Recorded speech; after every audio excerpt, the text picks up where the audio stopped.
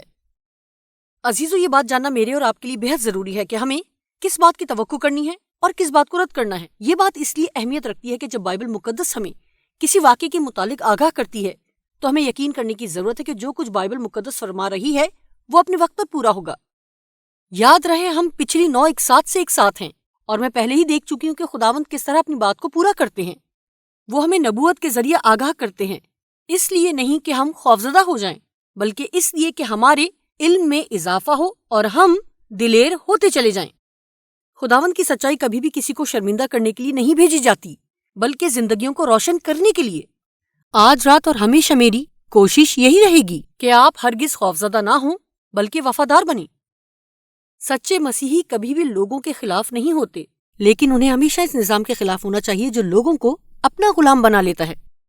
ابلیس کا مقصد ہے کہ ہمیں ہر اس چیز میں دھوکہ دے جو خدا ہماری بھلائی کے لیے ہمیں دیتا ہے، جبکہ ابلیس اسے ہماری تباہی کے لیے دیتا ہے۔ اسی لیے چناؤ آپ کا ہے۔ مکاشفہ 1 آیت۔ اس نبوت کی کتاب کا پڑھنے والا اور اس کے سننے والے اور جو کچھ اس میں لکھا ہے اس پر عمل کرنے والے مبارک ہیں، کیونکہ وقت نزدیک ہے۔ کیا آپ اپنا بھروسہ انسانوں کی بنائی ہوئی مشہور روایات پر رکھیں گے یا آج رات کے اہم اور ناقابل یقین موضوع کو سن کر خداوند پر بھروسہ کریں گے؟ یاد رہے ہماری سیریز کا تھیم ہے اگر کوئی بات بائبل میں موجود ہے تو میں یقین کرتی ہوں، اور اگر بائبل میں موجود نہیں تو میرے لیے نہیں۔ حیوان کی چھاپ کو بیان کرنے کے لیے مکاشفہ کی کتاب میں سب سے خوفناک، حیران کن اور چونکا دینے والی زبان استعمال ہوئی ہے۔ آئیے پڑھتے ہیں کہ کس طرح خداوند ان لوگوں کی سزا بیان کرتے ہیں جو حیوان کی چھاپ لیں گے۔ مکاشفہ 14 باب 9 سے 11 آیت تک۔ پھر ان کے بعد ایک اور تیسرے فرشتے نے آ کر بڑی آواز سے کہا کہ جو کوئی اس حیوان اور اس کے بت کی پرستش کرے اور اپنے ماتھے یا اپنے ہاتھ پر اس کی چھاپ لے لے، وہ خدا کے قہر کی اس مے کو پیے گا جو اس کے غضب کے پیالہ میں بھری گئی ہے، اور پاک فرشتوں کے سامنے اور برہ کے سامنے آگ اور گندھک کے عذاب میں مبتلا ہوگا، اور ان کے عذاب کا دھواں عبدالآباد اٹھتا رہے گا۔ اور جو اس حیوان اور اس کے بت کی پرستش کرتے ہیں، جو اس حیوان کی چھاپ لیتے ہیں، ان کو رات دن چین نہ ملے گا۔ ہم جلد ہی حیوان کی چھاپ کی خصوصیات پہچان لیں گے، لیکن اس سے پہلے کہ ہم یہ کریں، یہ جاننا ضروری ہے کوئی بھی شخص جو حیوان کی چھاپ لے گا وہ ہمیشہ کے لیے عذاب میں مبتلا ہوگا۔ پیشن گوئی میں لکھا ہے کہ زمین کے لوگوں کی اکثریت حیوان کی چھاپ کو لینا پسند کریں گے۔ مکاشفہ کی کتاب میں خداوند ہمیں سکھاتے ہیں کہ دنیا کے تمام لوگ تیزی سے دو گروہوں میں تقسیم ہو رہے ہیں۔ ایک گروہ تو آسمان کے خدا کا پیروکار ہے اور وہ خداوند کی چھاپ لے لے گا، جبکہ دوسرا گروہ شیطان کا پیروکار ہے جس کی نمائندگی حیوان کرتا ہے، اور وہ حیوان کی چھاپ لیں گے۔ افسوس کی بات ہے کہ جب تک کوئی شخص حیوان کی چھاپ کو صحیح طور پر نہیں جانتا، اس میں کوئی شک کی بات نہیں، وہ اسے لے لے گا۔ ہمیں مثبت رویہ اختیار کرنے کی ضرورت ہے کہ ہم حیوان کی چھاپ کو مکاشفہ کی کتاب میں پہچان لیں گے۔ یاد رہے ہم نے اس بات کا مطالعہ کیا تھا کہ کس طرح چوتھا حکم حیوان کی چھاپ ہے۔ ہم نے سیکھا کہ ایک مہر کے 3 اجزاء ہیں: خداوند کا نام، خداوند کا لقب یا ہمارے خالق کے طور پر خداوند کا مرتبہ، اور اس کا علاقہ یا آسمان اور زمین پر غلبہ۔ خداوند نے اپنے لوگوں کے لیے اس کی تخلیق اور چھٹکارے کی طاقت کی علامت، مہر یا نشان فراہم کیا ہے۔ خروج کی کتاب 20 باب 8 سے 11، اس میں 7واں حکم ایسے لکھا ہے: یاد کر کے تو سبت کا دن پاک ماننا۔ ہمیں اپنی نسلوں میں سبت کو خداوند کے ساتھ دائمی یعنی جاری عہد کے طور پر منانا ہے۔ یہ خداوند اور اس کے برگزیدوں کے درمیان ہمیشہ رہنے والا نشان ہے۔ حزقیل 20:12 میں لکھا ہے: اور میں نے اپنے سبت بھی ان کو دیے تاکہ وہ میرے اور ان کے درمیان نشان ہو، تاکہ وہ جانے کہ میں خداوند ان کا مقدس کرنے والا ہوں۔ حیوان کی چھاپ کو پہچاننے کے لیے ہمیں پہلے حیوان کو پہچاننا ہوگا۔ پیشن گوئی میں حیوان کس چیز کی نمائندگی کرتا ہے؟ دانیل 7:23 میں لکھا ہے: چوتھا حیوان دنیا کی چوتھی سلطنت ہے۔ پیشن گوئی میں حیوان سلطنتوں، زمینی حکمران تنظیموں کی نمائندگی کرتے ہیں۔ یہ اصطلاح بے عزتی کو ظاہر نہیں کرتی، اس کا مطلب حیوانیت کی خصوصیات نہیں ہے۔ ہر حیوان کی تفصیل اس میں ملوث حکومت کی تفصیل ہے۔ مکاشفہ کی کتاب 13ویں باب کی پہلی آیت کے مطابق چھاپ کے ساتھ یہ حیوان سمندر میں سے نکلا۔ اس پیشن گوئی میں پانی کس بات کی نمائندگی کرتا ہے؟ مکاشفہ 13:1 اور سمندر کی ریت پر جا کھڑا ہوا، اور میں نے ایک حیوان کو سمندر میں سے نکلتے ہوئے دیکھا، اور اس کے 10 سینگ اور 7 سر تھے، اور اس کے سینگوں پر 10 تاج اور اس کے سروں پر کفر کے نام لکھے ہوئے تھے۔ مکاشفہ 17:15۔ پھر اس نے مجھ سے کہا: جو پانی تو نے دیکھے جن پر کسبی بیٹھی ہے وہ امتیں اور گروہ اور قومیں اور اہل زبان ہیں، سو صحیفہ خود اپنی تشریح کرتا ہے۔ پانی امتیں، گروہ اور قومیں اور اہل زبان ہیں۔ پیشن گوئی میں پانی ایک کثیر آبادی والے علاقے کی نمائندگی کرتا ہے جس میں ہزاروں لوگ ہیں۔ غور کیجیے کہ مکاشفہ 13ویں باب میں جس حیوان کا ذکر ہے اس کی چھاپ ہے جو مجھے نہیں لینی۔ اس کی 8 واضح خصوصیات موجود ہیں، سو ہم مل کر مکاشفہ کی کتاب میں سے وہ تمام 8 خصوصیات دیکھیں گے۔ پوری تاریخ میں صرف ایک ہی ایسی ہستی ہے جس کی 8 خصوصیات ہیں، صرف ایک ہی ہے۔ یہاں مل کر ہم غور کریں گے۔ اس سے پیشتر کہ ہم اس بات کو جاری رکھیں، شخصی طور پر میرے لیے ضروری ہے کہ میں آپ کو بتاؤں، آج رات ہم ایک بھاری اور نازک موضوع پر بات کریں گے۔ میں مختلف تاریخی دستاویزات سے حوالہ دوں گی جن کا مقصد کسی پر الزام لگانا نہیں ہے، بلکہ یہ دکھانا ہے کہ پیشن گوئی پوری ہو رہی ہے۔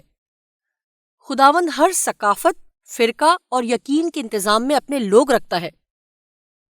جب وہ اس کی آواز اور سچائی سنتے ہیں تو اس کی پیروی کرنے میں ہچکچاہٹ محسوس نہیں کرتے، چاہے ان کو اپنی روایات چھوڑنی ہی کیوں نہ پڑے۔ یہاں جو معلومات کا حوالہ دیا گیا ہے صرف ایک نظام کی طرف ہے جس میں بیشتر ایسی تعلیمات ہیں جو خداوند کے کلام کے خلاف ہیں۔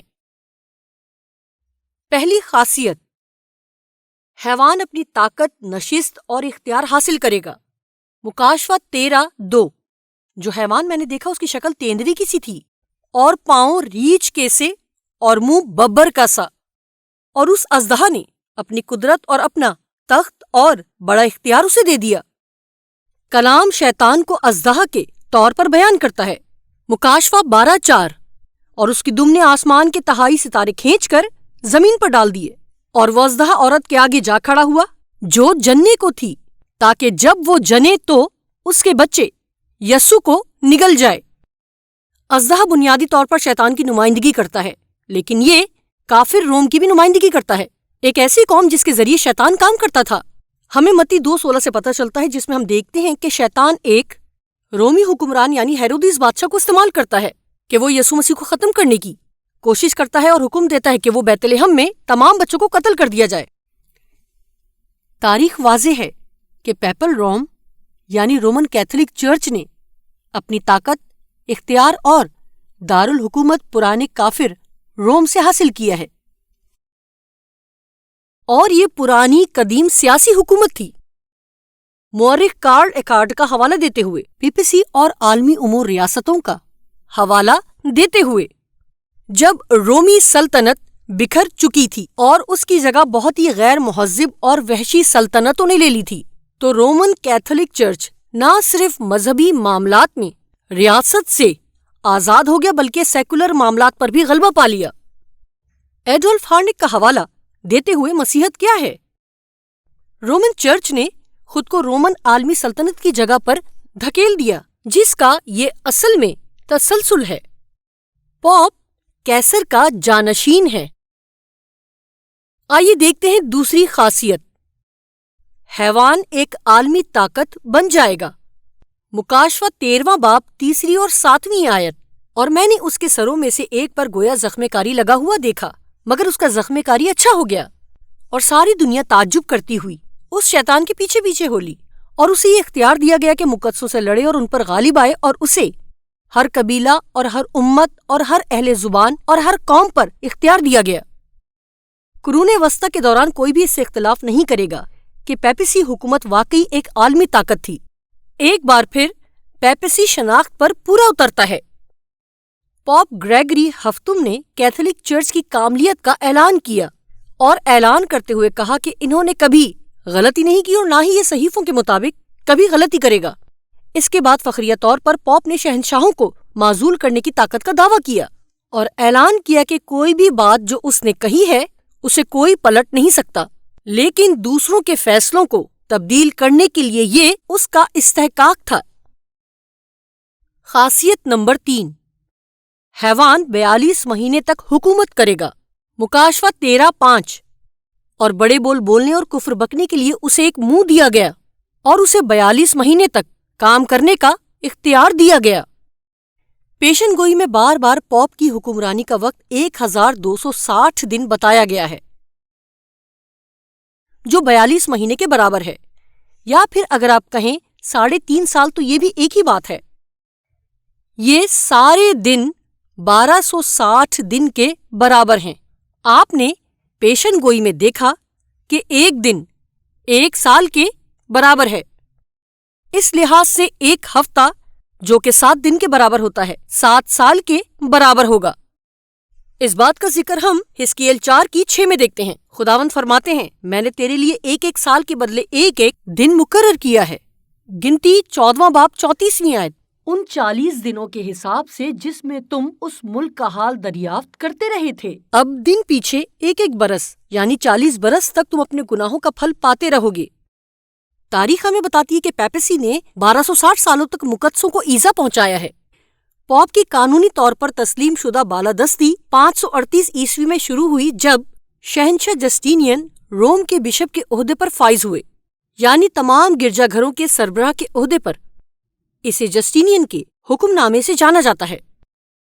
رومن امپائر کی تاریخ میں 538واں سال ایک اہم موڑ بن گیا، جب جسٹینین نے اس سال خود کو ایک فوجی ہونے کے بجائے ماہر الہیات ہونے کا اعلان کیا۔ اس نے بت پرست رومی سلطنت سے مقدس رومی سلطنت تک اپنی مینڈیٹ کی رکاوٹ کو عبور کیا۔ 538 عیسوی میں 1260 سالوں کا اضافہ ہمیں 1798 میں لے آتا ہے، جس سال پوپ کو معزول کیا گیا تھا، جب فرانسیسی جرنیل برتھیئر نپولین کے ماتحت تھے اور پوپ کو قید میں لے گئے۔ 18 ماہ بعد پوپ فرانسس جلاوطنی کے دوران انتقال کر گئے۔ اس ایکٹ سے پوپ کے فرمان نافذ کرنے کے معاملے میں طاقت ختم ہو گئی، جیسے کہ پیشن گوئی کی گئی تھی۔ خاصیت نمبر 4، حیوان کفر کا مرتکب ہوگا۔ مکاشفہ 13واں باب 5ویں اور 6ٹھی آیت۔ اور بڑے بول بولنے اور کفر بکنے کے لیے اسے ایک منہ دیا گیا اور اسے 42 مہینے تک کام کرنے کا اختیار دیا گیا، اور اس نے خدا کی نسبت کفر بکنے کے لیے منہ کھولا کہ اس کے نام اور اس کے خیمہ یعنی آسمان کے رہنے والوں کی نسبت کفر بکے۔ بائبل کفر کو خدا ہونے کا دعویٰ کرنے سے تعبیر کرتی ہے، جس طرح یوحنا 10:33 میں لکھا ہے۔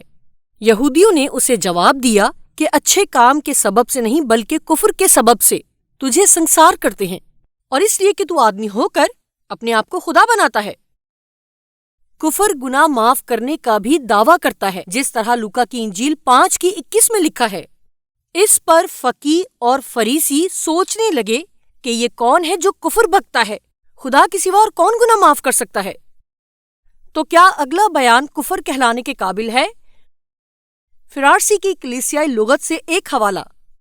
پوپ بڑے وقار کا حامل اور اس قدر بلند ہے کہ وہ محض انسان نہیں بلکہ ایسے ہی ہے جیسے وہ خدا ہے، الہی بادشاہ اور اعلیٰ شہنشاہ بادشاہوں کا بادشاہ، کہ اگر ممکن ہوتا کہ فرشتے ایمان میں غلطی کرتے اور ان کا فیصلہ کیا جاتا تو وہ پوپ کے ذریعے خارج کر دیے جاتے۔ کرسٹوفر مارسلس کا حوالہ دیتے ہوئے 5ویں لیڈران کونسل میں تقریر، تم زمین پر ایک اور خدا ہو، کیتھولک نیشنل سے لیا گیا اقتباس۔ پوپ نہ صرف یسوع مسیح کا نمائندہ ہے بلکہ وہ خود یسوع مسیح ہے جس نے خود کو گوشت کے پردے میں چھپا لیا ہے۔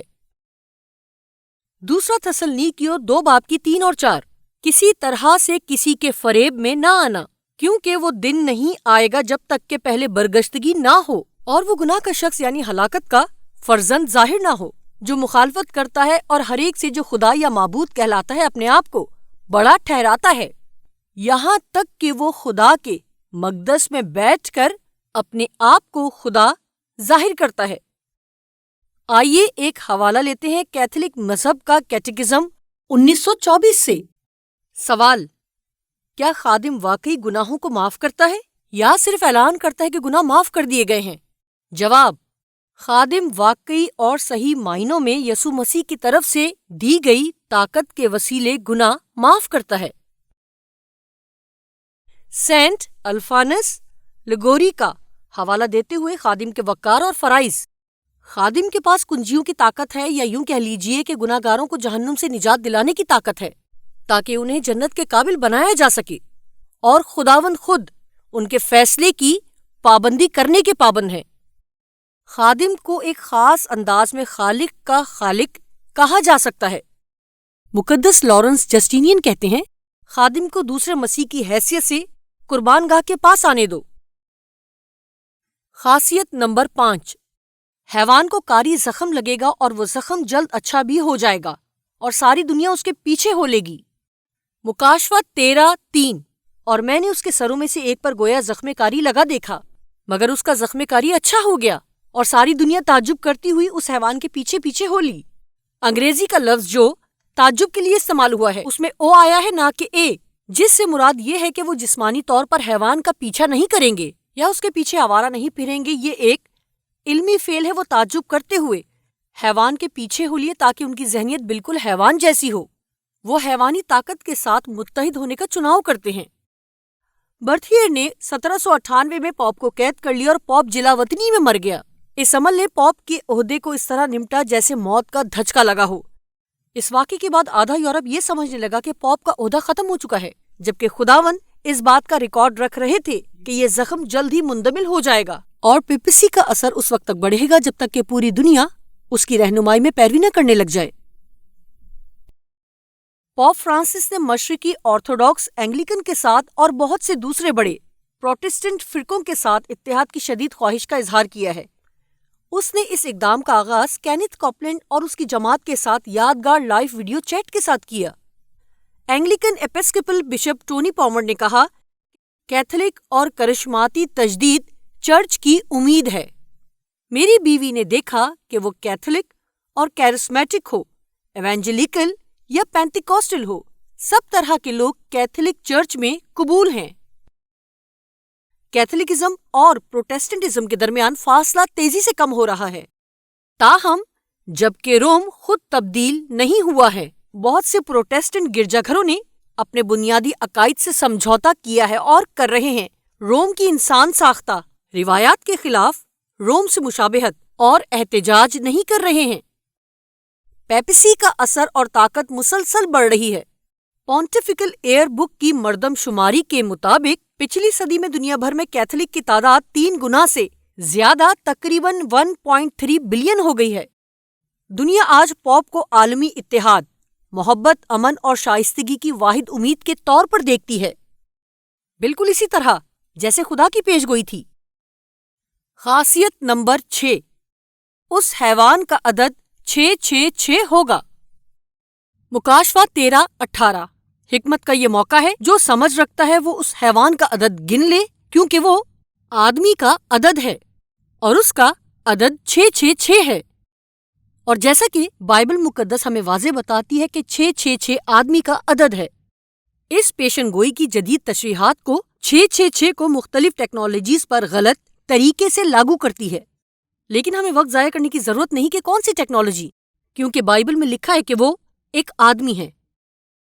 ظاہر ہے کہ ٹیکنالوجی، بار کوڈز، چپس یا کوئی اور چیز 1260 سالوں سے مقدسوں کو نہیں ستاتی تھی۔ انہوں نے خدا ہونے کا دعویٰ کر کے کفر نہیں بکا، اور چپس گناہوں کو معاف کرنے کا دعویٰ نہیں کرتے، بلکہ یہ صفات حیوانی طاقت یعنی مخالف مسیح سے تعلق رکھتی ہیں۔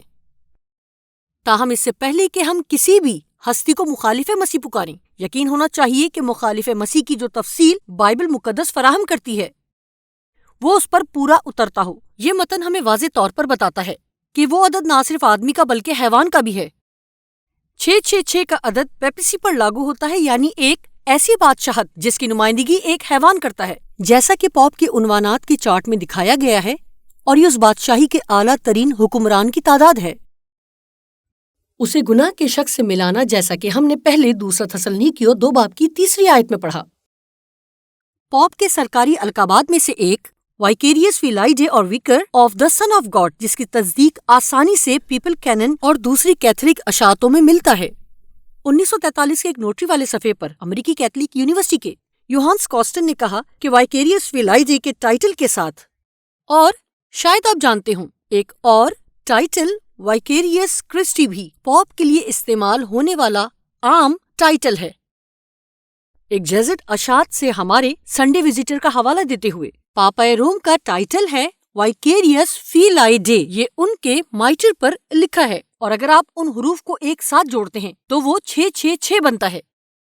Protestant doctor Henry Grattan Guinness کے حوالے سے، جو کہ بابل اور حیوان سے لیا گیا ہے، 1799 میں اعلیٰ عہدے کا ایک انگریز افسر تھا جس نے روم میں رہتے ہوئے پوپ صاحب کے تمام زیورات اور قیمتی چیزوں کا جائزہ لیا، اور اس دریافت ہوئے پوپ کے تاج پر یہی نوشتہ یعنی وائکیریس فیلائیڈے لکھا ہوا ہے۔ آج بہت سے پروٹیسٹنٹ پوپ کے بجائے پوری انسانیت پر 666 کا اطلاق کرنا چاہتے ہیں۔ اگر کیتھولک اور پروٹیسٹنٹ، یہاں تک کہ جیزوئٹس بھی اس ٹائٹل پر متفق ہیں، اور معاشرے نے بھی ہر قیمت پر پوپ کی حفاظت کی قسم کھائی ہے، اور وہ سب اپنی اشاعتوں میں اس کی تصدیق کرتے ہیں، رومن ہندسوں کو لیں اور انہیں آپس میں جمع کریں جیسا کہ اسکرین پر دکھایا جا رہا ہے، تو پھر وی کی ویلیو برابر ہے 5 اور آئی کی ویلیو برابر ہے 1 کے، اور اسی طرح سی برابر ہے 100 کے ہر حرف کو شامل کرنے سے 666 بنتا ہے۔ نیو ایڈوینٹ کیتھولک انسائکلوپیڈیا کا حوالہ دیتے ہوئے، 14ویں صدی سے پوپ کے تاج کے 3 درجے ہیں۔ ویٹیکن کے مطابق 3 درجے پوپ کے ٹرپل پاور کی علامت ہے: بادشاہوں کا باپ، دنیا کا گورنر اور مسیح کا کاہن۔ خاصیت نمبر 7، حیوان ایک مذہبی طاقت ہوگا۔ یہ عبادت میں شامل ہے۔ مکاشفہ 13واں باب 5ویں اور 8ویں آیت۔ اور بڑے بول بولنے اور کفر بکنے کے لیے اس کو ایک منہ دیا گیا، اور اسے 42 مہینے تک کام کرنے کا اختیار دیا گیا، اور زمین کے وہ سب رہنے والے جن کے نام اس برہ کی کتاب حیات میں لکھے نہیں گئے جو بنائے عالم کے وقت سے ذبح ہوا ہے، اس حیوان کی پرستش کریں گے۔ پوپ کا عہدہ اس سے پہلے کی کافر بادشاہتوں سے مختلف ہے، کیونکہ یہ ایک سیاسی اور مذہبی طاقت ہے۔ یہ طاقت سیکولر حکومت نہیں ہے، بلکہ روحانی معاملات بھی اس میں شامل ہیں۔ عبادت کا لفظ صرف مکاشفہ 13 میں 4 مرتبہ استعمال ہوا ہے، 4 مرتبہ۔ یہ وہ باب ہے جس میں جھوٹی عبادت کے اختلاف انتباہ دیا گیا ہے۔ پوپائس نہم کا حوالہ دیتے ہوئے 8 دسمبر 1864 عبادت کی دیگر تمام اقسام کو چھوڑ کر کیتھولک مذہب لوگوں کا واحد مذہب ہونا چاہیے، صرف اور صرف واحد مذہب۔ خاصیت نمبر 8، حیوان مقدسوں کے ساتھ جنگ کرے گا اور انہیں ستائے گا۔ مکاشفہ 13:7۔ اور اسے یہ اختیار دیا گیا کہ مقدسوں سے لڑے اور ان پر غالب آئے، اور اسے ہر قبیلہ اور امت اور اہل زبان اور قوم پر اختیار دیا گیا۔ پروٹیسٹنٹ مسیحیوں پر انتہائی خوفناک جرائم کے جھوٹے الزامات لگائے گئے اور انہیں بڑی آفات کا سبب قرار دیا گیا۔ سلطنت کے خلاف باغیوں کے طور پر ان کی شدید مذمت کی گئی۔ مذہب کے دشمنوں کے طور پر ایمفی تھیٹرز میں بڑی تعداد کو جنگلی درندوں کے سامنے پھینک دیا گیا یا زندہ جلا دیا گیا۔ عوامی تقریبات میں ان کی سزا کو اکثر تفریح کا ذریعہ بنایا جاتا تھا۔ لوگوں کی بڑی تعداد اس نظارے سے لطف اندوز ہونے کے لیے جمع ہوتی اور ہنسی اور تالیوں کے ساتھ ان مرنے والوں کی اذیتوں کو دیکھتی۔ اور جیسا کہ مورخین ڈی آوجین اور وائلی کہتے ہیں، صرف ایک واقعے میں 10 لاکھ لوگوں سے زائد کا قتل عام ہوا۔ جان کیلون کے ایک خط کا حوالہ دیتے ہوئے جو اس نے شہنشاہ چارلز پنجم کو لکھا، میں ایسے شخص کو مسیح کا خادم ماننے سے انکار کرتا ہوں جو غصے میں انجیل کی ایذا رسانی کا باعث ہے اور اپنے رویے سے یہ ظاہر کرتا ہے کہ وہ مخالف مسیح ہے۔ ڈبلیو لکی کی کتاب history of the rise and influence of the spirit of rationalism کا حوالہ دیتے ہوئے، چرچ آف روم نے بنی نوع انسان کے درمیان کسی بھی دوسرے ادارے کے مقابلے میں جو کبھی موجود ہیں بے شمار بے گناہوں کا خون بہایا ہے۔ جان ڈینیل کی کتاب دی گریٹ ڈیزائن ایکسپوزڈ کا حوالہ دیتے ہوئے، غیر جانبدار محقق کے لیے تاریخ رومنزم کے کسائی کی طرح کی گئی تباہی، جہاں پورے شہر اور آبادی بے رحمی سے صرف اس لیے مٹا دیے گئے کہ انہوں نے کیتھولکزم کے طریقے سے ہٹ کر عبادت کی۔ پہلا یوحنا 2 باب کی 22ویں آیت، کون جھوٹا ہے سوا اس کے جو یسوع کے مسیح ہونے کا انکار کرتا ہے؟ مخالف مسیح وہی ہے جو باپ اور بیٹے کا انکار کرتا ہے۔ جن ذرائع سے یہ حوالے دیے گئے ہیں، اس کا مطلب ہرگز کسی گروہ پر حملہ کرنا نہیں ہے، بلکہ یہ ابلیس پر حملہ ہے جو اس تمام گڑبڑ کا ذمہ دار ہے۔ خداوند نے ہمیں خود اس بات سے آگاہ کیا ہے کہ اس نظام کی ایک چھاپ ہے جو کہ ہمیں نہیں لینی ہے۔ خداوند یسوع کی تعریف ہو کہ جس نے مکاشفہ کی کتاب میں ہم سب کو تباہ کرنے کے لیے شیطان کے مہلک منصوبوں کا پردہ فاش کیا ہے۔ چونکہ اب ہم نے مکاشفہ 13 باب کے حیوان کی 8 خصوصیات کو پوپ کے نظام کے طور پر شناخت کر لیا ہے، آئیے دیکھتے ہیں کہ پوپ کے عہدے کی چھاپ کیا ہے۔ اپنے ایمیننس جیمز کارڈینل گبسن کا حوالہ دیتے ہوئے بالٹیمور کے 9ویں آرک بشپ لکھتے ہیں، ایک دن ایک آدمی نے Peter Geiermann convert's catechism of Catholic doctrine اٹھایا اور اس کے صفحہ نمبر 50 پر ایک سوال پڑھا کہ سبت کا دن کون سا ہے؟ جواب، ہفتے کا دن سبت کا دن ہے۔ سوال، ہم ہفتے کی جگہ اتوار کو سبت کا دن کیوں مناتے ہیں؟ جواب، ہم ہفتے کی جگہ اتوار کو سبت کا دن اس لیے مناتے ہیں کیونکہ کیتھولک چرچ نے یہ تبدیلی کی ہے۔ وہ شخص یہ پڑھ کر حیران رہ گیا اور سوچنے لگا کہ شاید کوئی غلطی ہوئی ہے، تو اس نے اس وقت کے مشہور کارڈینل جیمز گبسن آف بیلٹیمور کو خط لکھا اور پوچھا کہ کیا کیتھولک چرچ نے ہی عبادت کا دن ہفتے سے اتوار میں تبدیل کیا ہے؟ تو اس کا جواب ملا، یقیناً۔ کیتھولک چرچ کا دعویٰ ہے کہ تبدیلی اس کا عمل تھا، اور یہ عمل اس کی کلیسیائی طاقت اور مذہبی معاملات میں اختیار کا نشان ہے۔ کیتھولک ریکارڈ آف لندن کا حوالہ دیتے ہوئے، اتوار ہمارے اختیار کا نشان ہے، چرچ بائبل سے کہیں زیادہ بڑھ کر ہے۔ اور سبت کے دن کی یہ منتقلی اس حقیقت کا ثبوت ہے۔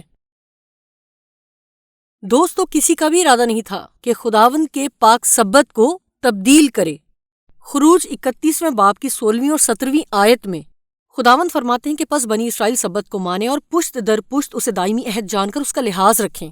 میرے اور بنی اسرائیل کے درمیان یہ ہمیشہ کے لیے ایک نشان رہے گا۔ حزقیل 20 باب کی 20 آیت، اور میرے سبتوں کو مقدس جانو کہ وہ میرے اور تمہارے درمیان نشان ہوں تاکہ تم جانو کہ میں خداوند تمہارا خدا ہوں۔ حزقیل 20 باب کی 12 آیت میں بھی خداوند فرماتے ہیں اور میں نے اپنے سبت بھی ان کو دیے تاکہ وہ میرے اور ان کے درمیان نشان ہوں، تاکہ وہ جانیں کہ میں خداوند ان کا مقدس کرنے والا ہوں۔ اسٹیفن کینن کے ڈاکٹرنل کیٹیکزم میں سے حوالہ دیتے ہوئے سوال: کیا آپ کے پاس یہ ثابت کرنے کا کوئی اور طریقہ ہے کہ کلیسیا کے پاس اصول کے تہواروں کو قائم کرنے کی طاقت ہے، مطلب ایک عام اصول جس کا مقصد طرز عمل یا سوچ کو منظم کرنا ہے؟ جواب: اگر کلیسیا کے پاس اتنی طاقت نہ ہوتی تو وہ ایسا نہیں کر سکتی تھی جس میں تمام جدید مذاہب اس سے متفق ہوں۔ وہ ہفتے کے پہلے دن یعنی اتوار کو ہفتے کے دن کی جگہ نہیں دے سکتی تھی جو کہ 7واں دن ہے، ایک ایسی تبدیلی جس کا اختیار کلام مقدس میں نہیں دیا گیا۔ عزیزو، ہم ان کی اپنی ہی تحریروں میں دیکھ چکے ہیں کہ رومن کیتھولک نظام کا یہ دعویٰ ہے کہ اس نے عبادت کے دن کو ہفتے کو اتوار سے بدل دیا ہے۔ اتوار کا دن اس کے اختیار اور طاقت کا نشان ہے۔ یہ وقت کے ساتھ اپنے خدا، اپنے خالق، اپنے نجات دہندہ کی عبادت کرنے کی جنگ ہے۔ یاد رہے کہ بائبل مقدس کی ہر سچائی کو جھٹلانے کے لیے شیطان کے پاس جال سازی موجود ہے۔ خداوند کا نشان، اس کی طاقت کا نشان 7واں دن سبت کا دن ہے، یعنی سبت کے دن کو پاک ماننا، جبکہ حیوان کا نشان، اس کی طاقت کی نشانی پہلا دن یعنی اتوار کا دن ہے یا اتوار کے دن سبت کو ماننا۔ یہ ناقابل یقین لگتا ہے، اور بہت سے تو اس بات سے ناواقف ہیں کہ پوپ کا عہد یہ دعویٰ کرتا ہے کہ عبادت کے دن کو ہفتے سے اتوار میں تبدیل کر دیا گیا ہے۔ کیا واقعی پیپسی نے اتوار کے دن کو خداوند کے چوتھے حکم کے متبادل بنایا، یا یہ کہ صرف سوچا کہ انہوں نے خود اسے تبدیل کیا؟ دانیل 7واں باب 25 آیت، اور وہ حق تعالیٰ کے خلاف باتیں کرے گا اور حق تعالیٰ کے مقدسوں کو تنگ کرے گا اور مقررہ اوقات اور شریعت کو تبدیل کرنے کی بھی کوشش کرے گا، اور وہ 1 دور اور 2 دور اور نیم دور تک اس کے حوالہ کیے جائیں گے۔ دانیل 7 باب میں کی گئی پیشن گوئی مکاشفہ 13 باب سے ملتی جلتی ہے۔ بائبل مقدس کے دوسرے تراجم میں، جیسا کہ کنگ جیمز ورژن میں لکھا ہے، کہ وہ وقت اور شریعت کو تبدیل کرنے کا سوچتے ہیں۔ کیتھولک کیٹیکزم سے یہ پتہ لگتا ہے کہ انہوں نے خدا کی شریعت کو تبدیل کرنے کی کوشش کی، جس سے 10 احکام کی صورت بھی بگڑ گئی۔ دوسرا حکم جس میں لکھا ہے کہ تو اپنے لیے کوئی تراشی ہوئی مورت نہ بنانا، یہ سب کچھ کیتھولک تعلیمات میں موجود نہیں ہے، اور اس ایک کی کمی کو پورا کرنے کے لیے 10ویں حکم کو 2 حصوں میں تقسیم کر دیا گیا ہے۔ چوتھا حکم جس میں خداوند سبت کی بات کرتے ہیں، وہ کیتھولک کیٹیکزم میں تیسرا حکم بن چکا ہے۔ پیپسی عہد نے عبادت کے دن ہفتے کو اتوار سے تبدیل کر دیا ہے۔ پیپسی عہد یہ سوچتا ہے کہ صرف تبدیلی کی گئی ہے۔ خداوند کے مطابق اتوار مقدس دن نہیں ہے۔ چوتھے حکم میں موجود سبت آج بھی ویسے ہی موجود ہے۔ جان اے اوبرائن اپنی کتاب faith and million the credentials of the Catholic religion میں لکھتے ہیں، لیکن چونکہ بائبل مقدس میں اتوار نہیں بلکہ ہفتے کو خاص عبادت کا دن بتایا گیا ہے، تو کیا یہ حیرت کی بات نہیں کہ وہ لوگ جو کیتھولک نہیں ہیں اور اس بات کے دعوے دار ہیں کہ انہوں نے تعلیمات براہ راست بائبل سے لی ہیں نہ کہ کلیسیا سے، وہ بھی ہفتے کے بجائے اتوار کی عبادت کرتے ہیں؟ جی ہاں، یقیناً یہاں تضاد ہے۔ کیا آپ جانتے ہیں کہ یہ تبدیلی پروٹیسٹنٹزم سے 15 صدیاں پہلے کی گئی اور اس وقت تک یہ رواج عالمی سطح پر منایا جانے لگا؟ انہوں نے اس رواج کو جاری رکھا، اگرچہ یہ کیتھولک چرچ کے اختیار پر منحصر ہے، نہ کہ بائبل مقدس کے واضح متن پر۔ یہ تعظیم مدر چرچ کی یاد دہانی کے طور پر باقی ہے، جہاں سے غیر کیتھولک فرقے ٹوٹ گئے۔ جیسے کوئی لڑکا گھر سے بھاگ جاتا ہے لیکن پھر بھی اپنی جیب میں اپنی ماں کی تصویر یا بالوں کی ایک لٹ لیے گھومتا ہے۔ عزیزو، کیا آپ جانتے ہیں کہ جب مذہبی رہنما صرف 9 حکموں پر عمل کرتے ہیں اور لوگوں کو اس کے سبت کے حکم سے ٹھوکر کھانے کا سبب بنتے ہیں تو خداوند کو بہت تکلیف ہوتی ہے۔ اپنے قدیم مذہبی رہنماؤں پر خداوند کی کیا تنقید تھی؟ ملاکی 2 باب 7 سے 9 آیات۔ تم شریعت میں بہتوں کے لیے ٹھوکر کا باعث ہوئے، تم میری راہوں پر قائم نہ رہے بلکہ تم نے شرعی معاملات میں رواداری کی۔ خداوند فرماتے ہیں کہ حزقیل نبی کے دنوں کے مذہبی رہنما خداوند کی راہ سے ہٹ گئے اور شریعت کو ٹھٹوں میں اڑایا۔ حزقیل 22 باب 26-27 آیات میں لکھا ہے، اس کے کاہنوں نے میری شریعت کو توڑا اور میری مقدس چیزوں کو ناپاک کیا۔ انہوں نے مقدس اور عام میں کچھ فرق نہیں رکھا اور نجس اور طاہر میں امتیاز کی تعلیم نہیں دی اور میرے سبتوں کو نگاہ میں نہیں رکھا اور میں ان میں بے عزت ہوا۔ ایسا آج بھی ہو رہا ہے۔ جانتے ہیں بہت سے مذہبی رہنما کہتے ہیں کہ سبت اور اتوار میں کوئی فرق نہیں۔ اگر آپ سنجیدہ ہیں تو کوئی بھی دن عبادت کے لیے موزوں رہے گا۔ عزیزو، حزقیل 22 باب کی 8ویں آیت میں خداوند فرماتے ہیں، تو نے میری پاک چیزوں کو ناچیز جانا اور میرے سبتوں کو ناپاک کیا۔ خداوند ان لوگوں پر اپنا عذاب نازل کریں گے جو حزقیل 22 باب کی 28ویں آیت کی طرح کہتے ہیں۔ خداوند یوں فرماتے ہیں، حالانکہ خداوند نے نہیں فرمایا۔ خداوند اپنے کلام میں بڑھائے ہوئے اور گھٹائے ہوئے لفظ نہ تو رد کریں گے اور نہ بھولیں گے۔ یہ دعویٰ کرنا سنجیدہ بات ہے کہ ہمارے خیالات اس کے ہیں۔ ہمیں ہرگز ایسا نہیں کرنا چاہیے اور نہ ہی جو کچھ اس نے کہا ہے اسے بدنام کرنا چاہیے۔ کلام مقدس ہمیں بتاتا ہے کہ اگر ہم خدا کی مرضی پر عمل نہیں کر رہے ہیں تو مذہبی سرگرمیاں بیکار ہیں۔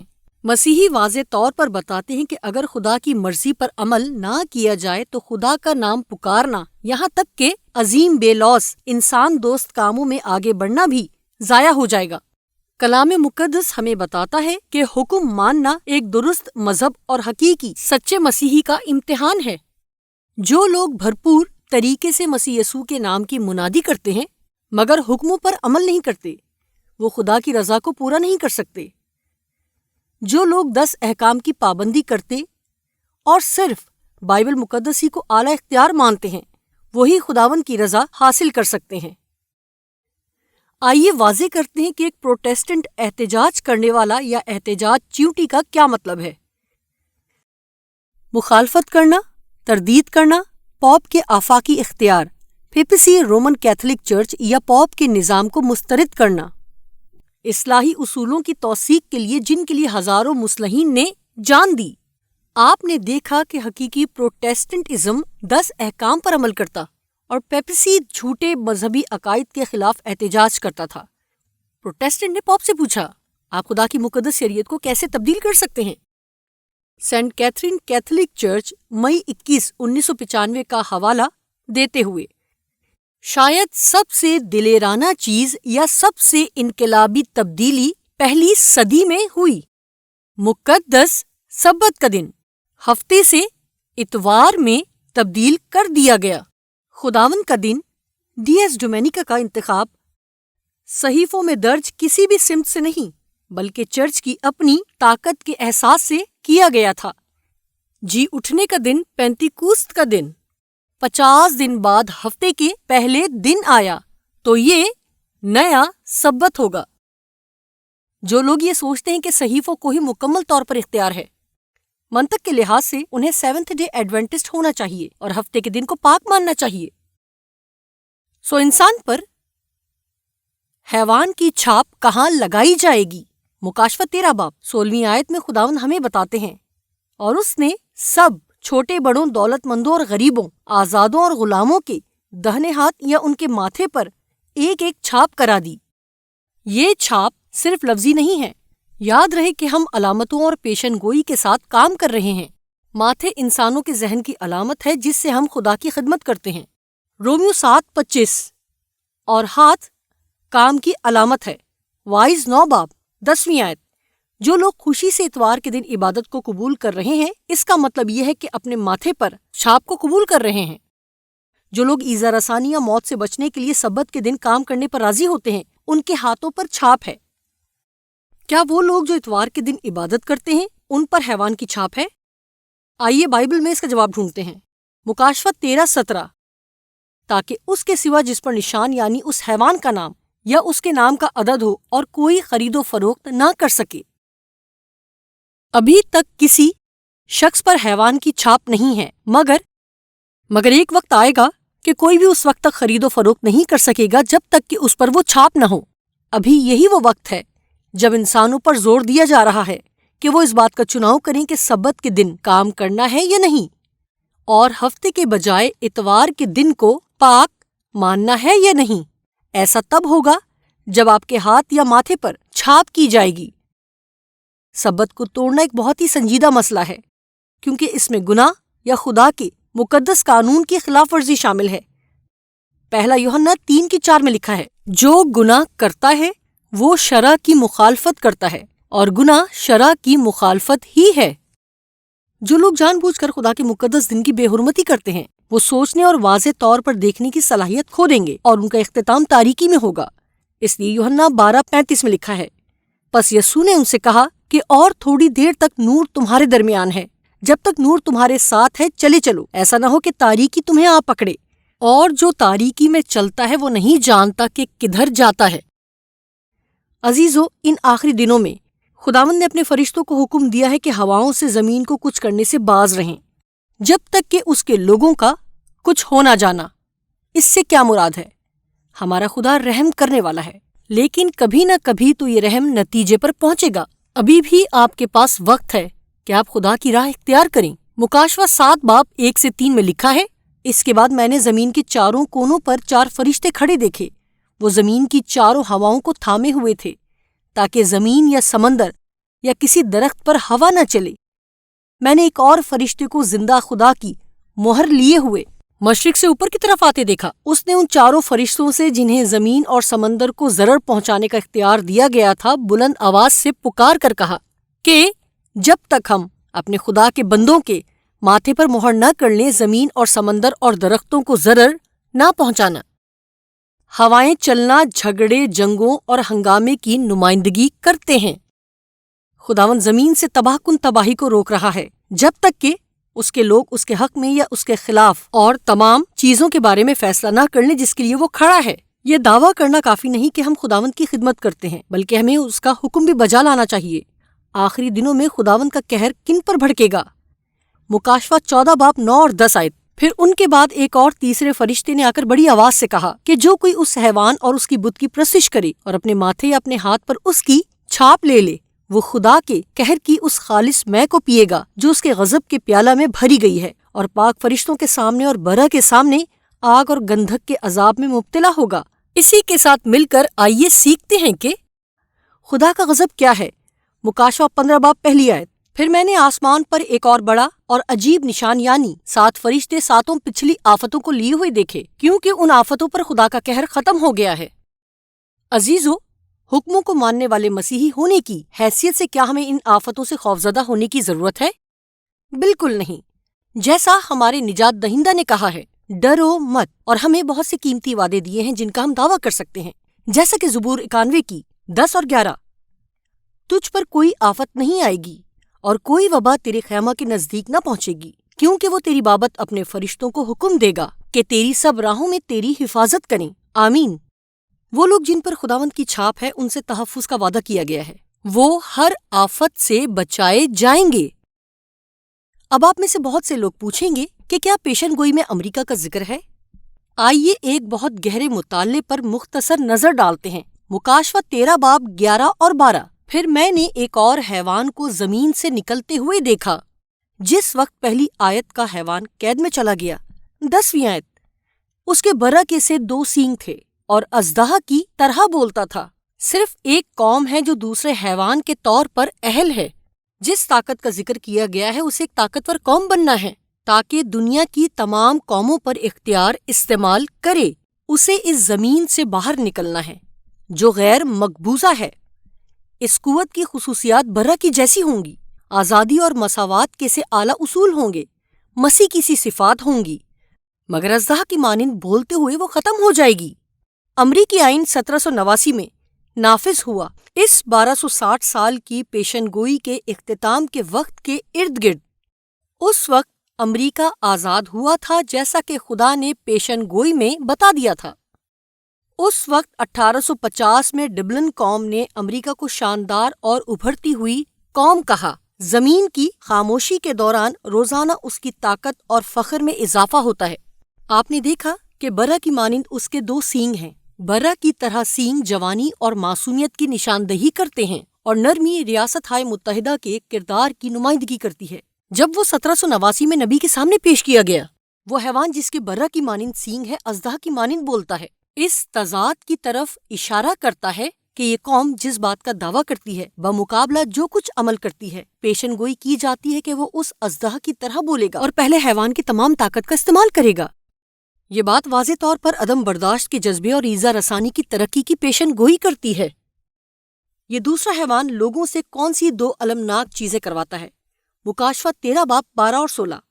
اور یہ پہلے حیوان کا سارا اختیار اس کے سامنے کام میں لاتا تھا اور زمین اور اس کے رہنے والوں سے اس سے پہلے حیوان کی پرستش کراتا تھا جس کا زخم کاری اچھا ہو گیا تھا، اور اس نے سب چھوٹے بڑوں، دولت مندوں اور غریبوں، آزادوں اور غلاموں کے دہنے ہاتھ یا ان کے ماتھے پر ایک ایک چھاپ کرا دی۔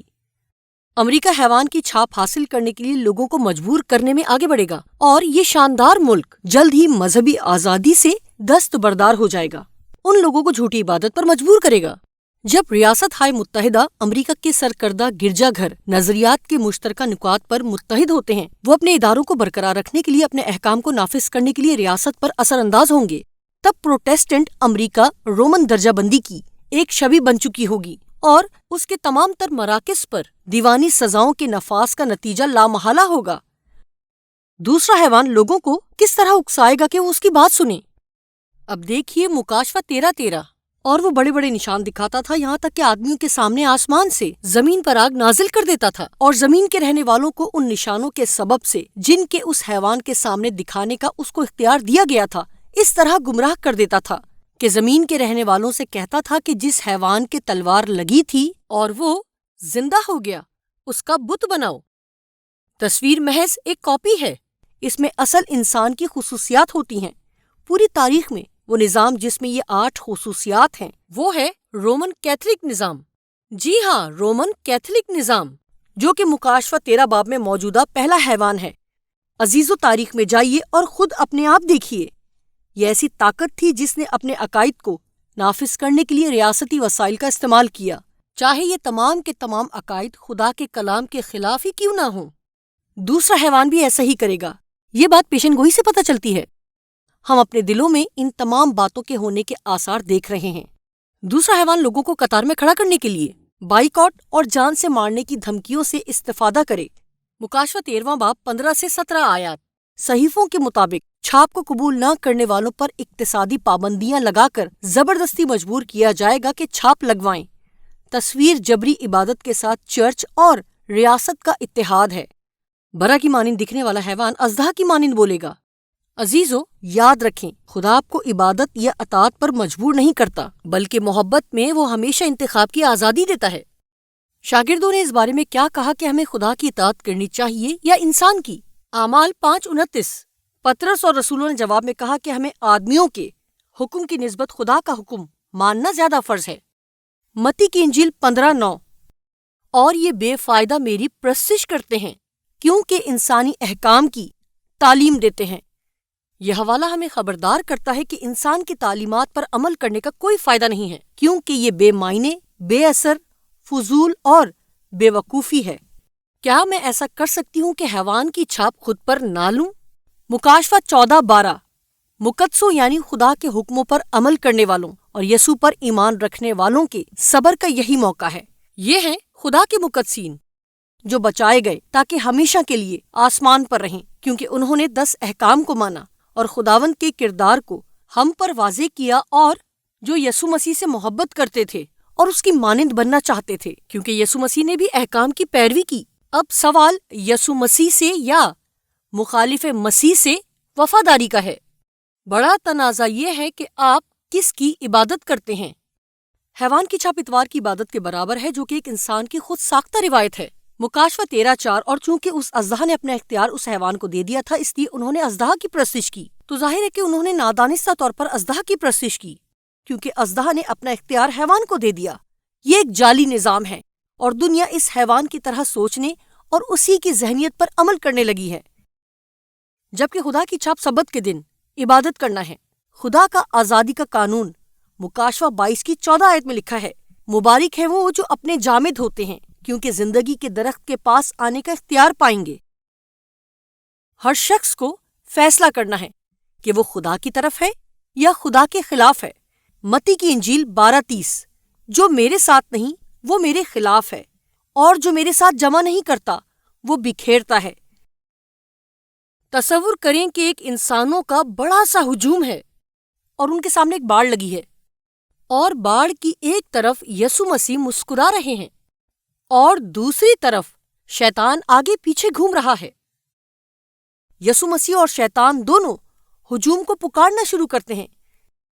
ایک ایک کر کے ہر شخص اپنا فیصلہ کرتا ہے کہ اپنا آقا ہونے کے لیے وہ کسی چنے، یسوع مسیح کو یا شیطان کو۔ ان میں سے آخری شخص فیصلہ کرتا ہے کہ وہ دونوں میں سے کسی کو نہیں چنے گا، اس کے بجائے وہ باڑ پر چڑھ کر بیٹھ جاتا ہے اور وہ جھکنے کو ہرگز تیار نہیں ہے۔ اور اسی وقت یسوع مسیح اپنے پیروکاروں کے ساتھ مل کر چلے جاتے ہیں اور شیطان اپنا گروہ لے کر غائب ہو جاتا ہے، اور وہ باڑ پر بیٹھا شخص اکیلا مسکرا رہا ہے اور سوچ رہا ہے کہ میں کتنا ہوشیار ہوں۔ لیکن اچانک ایک دھواں اسے اپنی طرف آتے دکھا تو پہچان لیا کہ یہ شیطان اور اس کے ساتھی ہیں، اور شیطان اس سے مخاطب ہو کر کہتا ہے کہ چلو چلیں۔ حیرت زدہ آدمی جواب دیتا ہے، نہیں نہیں نہیں، میں نے تمہارا چناؤ نہیں کیا، میں نے کسی کا چناؤ نہیں کیا۔ اور شیطان مسکرا کر کہتا ہے، تم نے چناؤ کیا ہے، دیکھو جس باڑ پر تم ہو اس کا مالک میں ہوں۔ عزیزو، میرے ذہن میں کوئی شک نہیں کہ میں باڑ کے کس طرف ہونا چاہتی ہوں۔ آپ کا کیا خیال ہے؟ یسوع مسیح ہمیں خبردار کرتے ہیں کہ جو میری طرف نہیں وہ میرے خلاف ہے۔ عزیزو، فیصلہ نہ کرنا ہی آپ کا اپنا فیصلہ ہے۔ اگر آپ مسیح کو نہیں اپناتے اور اپنا شخصی نجات دہندہ قبول نہیں کرتے تو آپ کو کون بچائے گا؟ بائبل مقدس واضح طور پر بتاتی ہے کہ یسوع مسیح ہی دروازہ ہیں آسمان پر جانے کا واحد راستہ۔ یوحنا کی انجیل 14:6، کوئی میرے وسیلے کے بغیر باپ کے پاس نہیں آ سکتا۔ ہمیں یسوع مسیح کا چناؤ کرنا ہے اور اس کی سچائی کے لیے کھڑے ہونا ہے۔ آج رات ہم اس کے الفاظ دیکھ رہے ہیں، عزیزو وہ جلد آ رہا ہے، اب اور دیر نہ کریں۔ عزیزو، کیا آج رات آپ کسی باڑ پر بیٹھے ہوئے ہیں؟ کیا آپ کو ایسا لگتا ہے کہ یسوع مسیح اس وقت آپ کو بلا رہے ہیں؟ کیا آپ بائبل مقدس میں دیکھ سکتے ہیں کہ آخری وقت کے واقعات سے متعلق کلیدی مسئلہ عبادت ہے؟ میری دعا ہے کہ آپ ان 8 شناختی خصوصیات کو جو خداوند کی طرف سے ہمیں دی گئی ہیں سمجھ سکیں کہ حیوان کی چھاپ کون ہے، جن کا ذکر مکاشفہ کی کتاب پہلے باب 3 آیت میں ہے۔ آج رات کیا آپ یہ کہنا چاہتے ہیں کہ اے یسوع، میں محبت میں آپ کی فرما برداری کرنا چاہتی ہوں؟ اگر ایسا ہے تو نیچے دیے گئے لنک کو کلک کریں اور اپنا چناؤ کریں۔ کیا آپ یہ کہنا چاہتے ہیں کہ میں نہ حیوان کی پرستش کروں گی اور نہ ہی اس کی چھاپ لوں گی؟ اس کا بھی چناؤ کر لیجئے۔ کیا آپ چاہتے ہیں کہ آپ یسوع مسیح کو بتائیں کہ آپ بائبل مقدس کے سبت کو قبول کرتے ہیں؟ آگے بڑھیں اور اپنا چناؤ کریں۔ شاید آج رات آپ یسوع مسیح کو بتانا چاہتے ہوں کہ آپ بپتسمہ لینا چاہتے ہیں، تو آگے بڑھیے اور اپنا چناؤ کیجئے۔ آئیے میں آپ کے ساتھ مل کر دعا کروں۔ پیارے آسمانی باپ، میں آپ سے دعا کرتی ہوں کہ آپ ہر اس شخص کو پرسکون کر دیں جو اس وقت آپ کے کلام مقدس سے مزاحمت کر رہا ہے۔ میں دعا کرتی ہوں کہ ہم واضح طور پر بائبل مقدس کی پیشن گوئی میں ان تمام نکات کو دیکھ سکیں جو ہمیں اس حیوان اور اس کی چھاپ کے متعلق بتاتے ہیں۔ ہم جانتے ہیں کہ آپ جلد آنے والے ہیں۔ ہم میں سے ہر ایک کو اپنا شخصی فیصلہ کرنا ہے کہ ہم کس طرف ہیں، لیکن اے خداوند، اس وقت ہر ایک کے ساتھ خاص طور پر ہوں اور اپنے کلام مقدس کی رہنمائی کے لیے اپنے پاک روح کو بھیجیں۔ میں جانتی ہوں جو اس وقت مجھے سن رہے ہیں ایسے بھی ہیں جو یشوع کی طرح میرے ساتھ مل کر یہ عہد کر رہے ہیں کہ ہم اپنے تمام گھرانے سمیت آپ ہی کی خدمت کریں گے، یسوع مسیح کے قیمتی اور قادر نام میں، آمین۔ یاد رہے، ہمارے انسٹرکٹرز بائبل مقدس سے متعلق رہنمائی اور آپ کے سوالات کے جوابات دینے کے لیے ہر سو تیار ہیں۔ صرف نیچے کلک کریں۔ میرے ساتھ یہ خوبصورت وقت بتانے کا بہت شکریہ۔ کل شام میرے ساتھ 7 بجے اس پروگرام کو ضرور دیکھیں، اور ہمارا موضوع ہوگا کسبی۔ دیکھتے رہیے بائبل مقدس کی پیشن گوئیوں کو جاننا۔ خداوند کی راہ اختیار کریں۔ شب بخیر عزیزو۔ دیکھنے کا شکریہ۔ اگر آپ مزید بائبل کی سچائیوں کو جاننا چاہتے ہیں تو نیچے دیے گئے لنک کو سبسکرائب کریں۔ میری پسندیدہ ویڈیو دیکھنے کے لیے یہاں پر کلک کریں، اور یہاں اوپر بائیں جانب پوری سیریز دیکھنے کے لیے۔ خدا آپ کو برکت دے۔